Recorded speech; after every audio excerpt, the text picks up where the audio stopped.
সবাইকে স্বাগতম। আপনি দেখছেন গ্লোবাল পয়েন্ট। আজকের প্রতিবেদনে আলোচনা করব এক বহুল আলোচিত বিষয়, ইসরায়েল বর্তমানে এত উদ্বিগ্ন বা আতঙ্কে কেন। বিশ্বজুড়ে বিশ্লেষকরা বলছেন, ইসরায়েল এখন এমন এক সময় অবস্থান করছে যেখানে অভ্যন্তরীণ সংকট, আঞ্চলিক চাপ এবং আন্তর্জাতিক রাজনৈতিক পরিবর্তন সবকিছু একসাথে দেশটির উপর প্রভাব ফেলছে। 2025 সালে ইসরায়েলের আতঙ্ক বা উদ্বেগের মূল কারণ শুধু সীমান্ত নিরাপত্তা নয়, বরং রাজনৈতিক ও প্রযুক্তিগত বিভিন্ন ঝুঁকির মিশ্রণ। বিবিসি এবং রিটার্স জানিয়েছে, দেশটির প্রতিরক্ষা বাহিনী গত কয়েক মাস ধরে সীমান্ত এবং গুরুত্বপূর্ণ অবকাঠামোতে নিরাপত্তা জোরদার করছে। এর কারণ, ইরান সমর্থিত কিছু গোষ্ঠী ও আঞ্চলিক মিসাইল নেটওয়ার্কের কর্মকাণ্ড নিয়ে ইসরায়েলের নিরাপত্তা মহল উদ্বিগ্ন। তাছাড়া ইসরায়েলের প্রতিরক্ষা ব্যবস্থায় সাইবার হামলার আশঙ্কাও ক্রমেই বাড়ছে। দ্য গার্ডিয়ান এর এক প্রতিবেদনে বলা হয়েছে, সাম্প্রতিক মাসগুলোতে ইসরায়েলের সরকারি সার্ভারগুলোতে একাধিকবার অনুপ্রবেশের চেষ্টা শনাক্ত হয়েছে। সাইবার নিরাপত্তা বিশেষজ্ঞরা জানিয়েছে, এই হামলাগুলো অজানা উৎস থেকে পরিচালিত হচ্ছে, যার উদ্দেশ্য ছিল আর্থিক ও সামরিক তথ্য চুরি করা। এই কারণে ইসরায়েল সরকার নতুন করে সাইবার ইমার্জেন্সি নীতি কার্যকর করছে। কিন্তু শুধু প্রযুক্তিগত হুমকিই নয়, ইসরায়েল এখন রাজনৈতিকভাবে অস্থিতিশীল অবস্থায় আছে।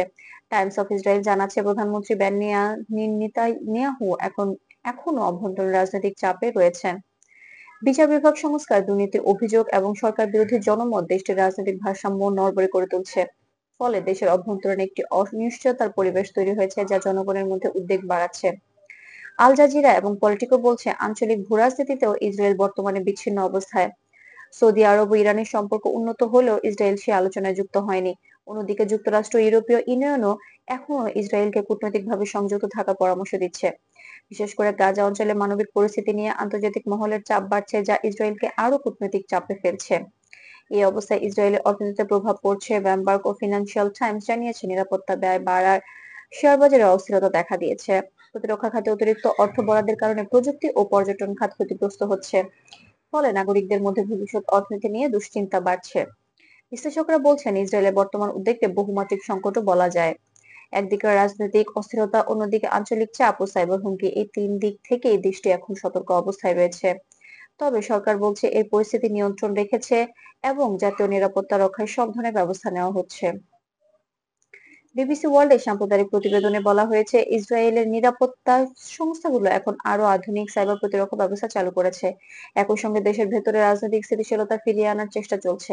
যদিও বিশ্লেষকরা মনে করছেন, স্থিতিশীলতা ফিরতে সময় লাগবে, কারণ সংকটটি কেবল মানসিক নয়, বরং সামাজিক ও কূটনৈতিক পর্যায়েও জটিল। সারসংক্ষেপে বলা যায়, ইসরায়েলের বর্তমান আতঙ্ক মূলত তিনটি স্তরে বিভক্ত। প্রথমত, আঞ্চলিক বিভাগ নিরাপত্তা ঝুঁকি, দ্বিতীয়ত রাজনৈতিক ও প্রশাসনিক অস্থিরতা এবং তৃতীয়ত অর্থনৈতিক ও কূটনৈতিক চাপ। এই তিনটি মিলে তৈরি হয়েছে এক অনিশ্চিত পরিবেশ, যার কারণে দেশটি এখনো আরো সতর্ক অবস্থায় রয়েছে। বিশ্বজুড়ে চলমান পরিবর্তনের এই সময়টিতে ইসরায়েল তার নিরাপত্তা, প্রযুক্তি ও কূটনৈতিক সম্পর্কে পুনর্গঠনের চেষ্টা করছে। বিশ্লেষকরা বলছেন, আগামী কয়েক মাস হবে অত্যন্ত গুরুত্বপূর্ণ, কারণ এই সময়ে নির্ধারিত হবে দেশটির রাজনৈতিক এবং আন্তর্জাতিক অবস্থান কোন দিকে যাবে। আপনি দেখছিলেন গ্লোবাল পয়েন্ট, বিশ্বের খবর নিরপেক্ষ বিশ্লেষণ এবং সত্যের সন্ধানে প্রতিদিন আপনার পাশে। ধন্যবাদ আমাদের সাথে থাকার জন্য। সাবস্ক্রাইব করে পাশেই থাকুন, যাতে গুরুত্বপূর্ণ কোনো সংবাদ মিস না হয়ে যায়।